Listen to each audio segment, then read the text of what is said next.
अस्सलाम वालेकुम प्यारे बच्चों, आपको छुट्टी है। आप घर पर अपने वालिदैन के साथ और अपने भाई बहनों के साथ हो। अब आप एक काम करो, ये सबक याद करो। आज हम सीखते हैं खाना खाने की सुन्नतें। खाना खाने की 14 सुन्नतें हैं। पहली सुन्नत दस्तरखान बिछाना। दूसरी सुन्नत दोनों हाथ घुटनों तक धोना।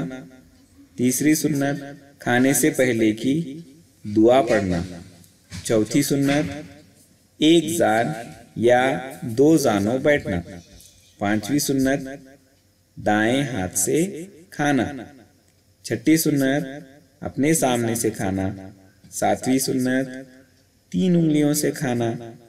आठवीं सुन्नत अगर लुक़मा गिर जाए तो उठाकर खा लेना।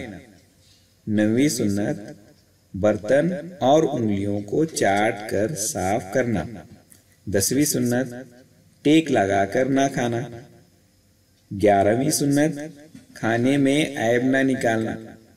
12वीं सुन्नत बहुत ज्यादा गर्म न खाना। 13वीं सुन्नत खाने के बाद की दुआ पढ़ना। 14वीं सुन्नत खाने के बाद हाथ धोना और कुल्ली करना। उम्मीद है आप ये सबक याद करेंगे।